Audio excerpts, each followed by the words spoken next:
Komisi Pemberantasan Korupsi, KPK, angkat bicara soal fenomena negara menyuap negara dalam perkara dugaan korupsi pengurusan sengketa lahan yang menyeret pimpinan Pengadilan Negeri, PN, Depok. Kasus ini melibatkan Ketua PN Depok Iwayan Eka Mariarta, Eka, dan Wakil Ketua PN Depok Bambang Setiawan, BBG, serta pihak dari PT Karabha Digdaya, KD, anak usaha Kementerian Keuangan. Ketiganya terjaring dalam operasi tangkap tangan, OTT, Komisi Pemberantasan Korupsi, KPK.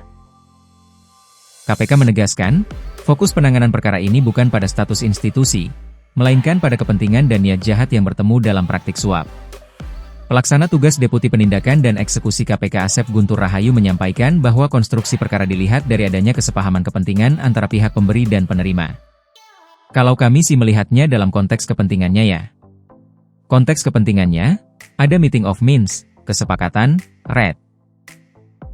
Di situ, ujar Asep di Gedung Merah Putih KPK, Jakarta, Senin, 9 Februari 2026, mengutip Antara. Menurut Asep, titik temu itu terjadi ketika lahan sengketa yang dimenangkan PT Karabha Digdaya ingin segera dieksekusi demi kepentingan bisnis. Di sisi lain, kewenangan menerbitkan eksekusi berada di tangan PN Depok. Makanya terjadi komunikasi antara dua oknum ini. Untuk oknum di PT KD, kemudian oknum di PN Depok. Bertemunya di situ gitu, katanya. Status institusi tak jadi pertimbangan. Asep menegaskan, KPK tidak menilai perkara ini berdasarkan latar belakang institusi para pihak, termasuk fakta bahwa Karabha Digdaya merupakan anak usaha kementerian. Kami tidak melihat apakah yang satu juga BUMN, anak perusahaannya dari kementerian, salah satu kementeriannya, kemudian yang satunya adalah ini, Hakim PN Depok, Red. Akan tetapi, kami melihat dari niat jahat yang kemudian terakumulasi dalam meeting of minds itu, jelasnya.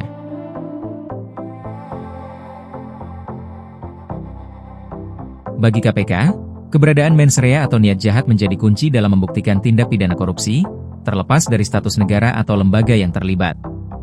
Kronologi OTT dan penetapan tersangka. Kasus ini mencuat setelah KPK melakukan operasi tangkap tangan, OTT, terhadap hakim di wilayah Kota Depok, Jawa Barat, pada 5 Februari 2026. OTT tersebut berkaitan dengan dugaan korupsi dalam pengurusan perkara sengketa lahan. Sehari berselang, 6 Februari 2026, KPK mengungkap telah mengamankan 7 orang. Mereka terdiri dari pimpinan PN Depok, satu pihak dari PN Depok lainnya, serta jajaran manajemen dan pegawai PT Karabha Digdaya. Dari hasil gelar perkara, KPK menetapkan 5 orang sebagai tersangka, yakni Iwayan Eka Mariarta, Eka, Bambang Setiawan, BBG, Jurusita PN Depok Yohansyah Marwanaya, YOH, Direktur Utama Karabha Digdaya Trisnadiul Risman, Tri, dan Head Corporate Legal Karabha Digdaya Berliana Trikusuma, Ber. Mereka diduga terlibat dalam penerimaan atau pemberian janji terkait pengurusan sengketa lahan di lingkungan PN Depok.